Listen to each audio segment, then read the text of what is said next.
So what is life for you? I mean, you look at our life, and I heard you before speaking. Is it a dream? Is it Is life real? real? Is it a million D? What is life for Elon Musk? I find as I get older, I find that question to be maybe more and more confusing or troubling or uncertain. And particularly when you see the advancement of something like video games. You know, like say 40 years ago, you had video games. The most advanced video game would be like Pong, where you had like two rectangles and a dot. And you're like batting it back and forth. I played it. Oh yeah, like me too, exactly. I That's played Pong. Exactly, it sort of dates you a little bit. But yeah, we both played the same game. And that was like, wow, that was a pretty fun game at the time. But now you can see a video game that's photorealistic, almost photorealistic, and millions of people playing simultaneously. And you see where things are going with virtual reality and augmented reality. And if you extrapolate that out into the future with any rate of progress at all, like even 0.1% or something like that a year, then eventually those games will be indistinguishable from reality. They'll be so realistic, you will not be able to tell the difference between that game and the reality as we know it.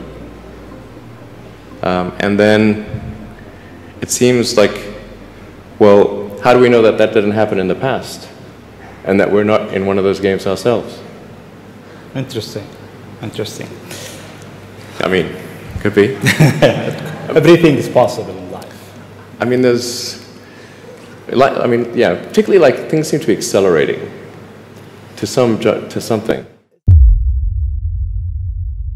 The holiday season is a popular time to go to the movie theater, but this year a lot of people are choosing to stay home to watch the latest hits. Netflix is celebrating both record-breaking streams of the new Sandra Bullock hit Bird Box and the success of a first-of-its-kind interactive movie. To understand these antics, of course, you have to see the movie. Survival in Bird Box depends on staying blindfolded because seeing the supernatural beings that invaded the country means instant death. Under no circumstance are you allowed to take off your blindfold. There's even a scene where Sandra Bullock and her fellow survivors drive to a grocery store with the car windows blacked out, a scene now being mimicked in this so-called challenge. Like the driving part is definitely, I don't know, I would never do it. That's all I know. That's insane. Yeah, it's a little insane. The film's premise now taking on a life of its own on the interwebs. It's hard to believe that people would even attempt a challenge with something covering their eyes like a blindfold, quite literally leaving them in the darkness, but it is happening. In Bird Box, Sandra Bullock is tormented by evil creatures that turn anyone who sees them suicidal. She and her children wear blindfolds to make their escape. Blindfolded copycats have now popped up on social media. The challenge came from the movie's plot, where people are forced to wear blindfolds to prevent them from being possessed by demons and prey on their worst fears. Big problem. I mean, people take the social media stuff too far. I mean, you can get seriously hurt or killed doing some of these challenges. On Instagram, we searched Bird Box Challenge and found a slew of pictures and videos, like this picture of two girls blindfolded in the street taking a selfie. But nothing was more disturbing than this video, also on Instagram, showing a man coming out of a shed blindfolded, swinging a pickaxe at anything in his way. The viral challenge prompting Netflix to issue a warning on Twitter saying, "Can't believe I have to say this, but please do not hurt yourselves with this Bird Box Challenge. Your life is not worth no likes. Your life is worth more than likes." Now hoping that the success of Black Mirror is a reflection of things to come in the new year.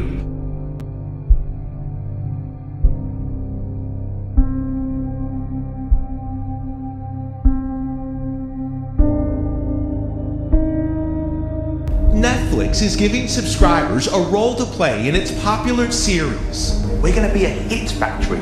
In Black Mirror Bandersnatch, which debuted Friday, viewers get to choose their own adventure and make choices that impact the film, like deciding on the movie's soundtrack. Throughout the film, viewers are presented with multiple choices and have 10 seconds to make a decision that will map out the course of the story.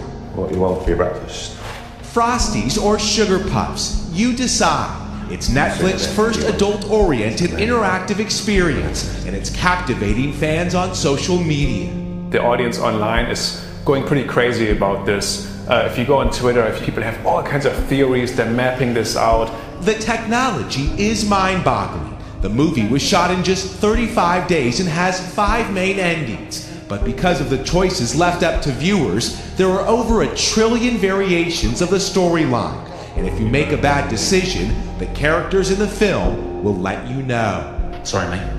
Wrong path. The Netflix had to develop an own storytelling tool that helped them to branch the narrative, find these loops, figure out which decision leads to which path and so forth, and map out the different endings.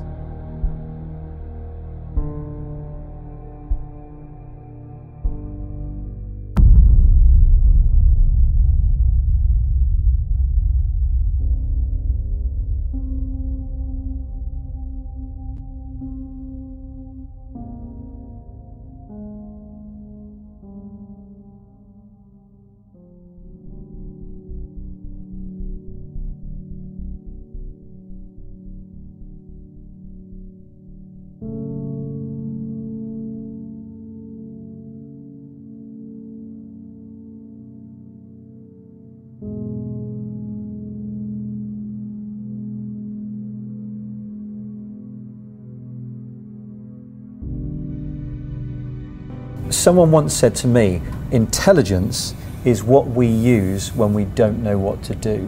And I think that's the best description of intelligence I've ever heard. And my favorite definition of artificial intelligence is it's the opposite of natural stupidity. There's plenty of that in the world, isn't there? Yeah. But what is artificial intelligence and what is just data crunching is just looking at lots of historical data and processing it really quickly and looking smart. These days, when computer scientists adopted learning from data, they are crunching text and translating it. They're crunching audio input and doing speech recognition. They're crunching images and recognizing things that are in it. So all of that now gives a perception of human-like capability.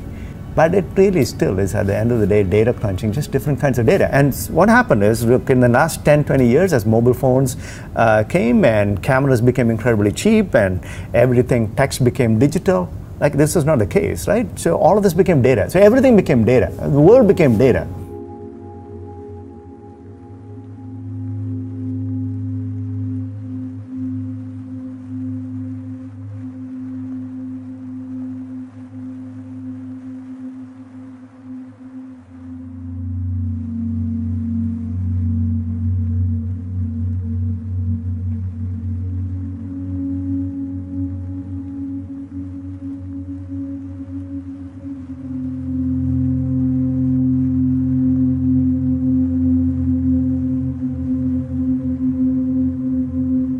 That's reaction to the so-called Bird Box Challenge. Some folks are posting videos like this one, showing themselves driving while blindfolded. Most of you have the same response.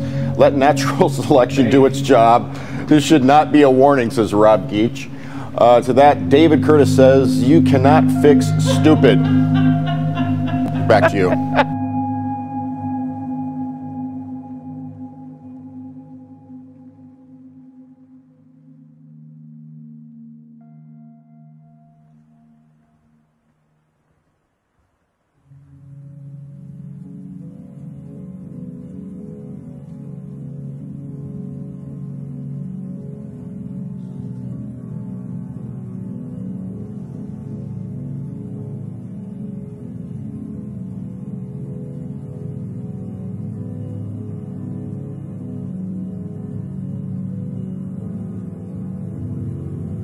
Frustrated commuters across the country may welcome tech titan Elon Musk's latest big disruptive idea.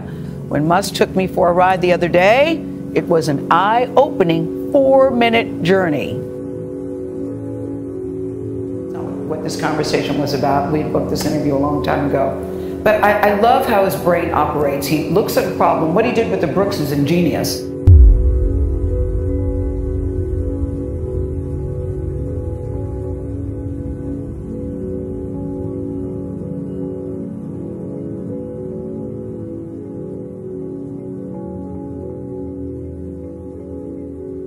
Well, do I think that there's some sort of master intelligence architecting all of this stuff? I think probably not, because then you have to say, where did the master intelligence come from? So you have it sort of begs the question of, you know,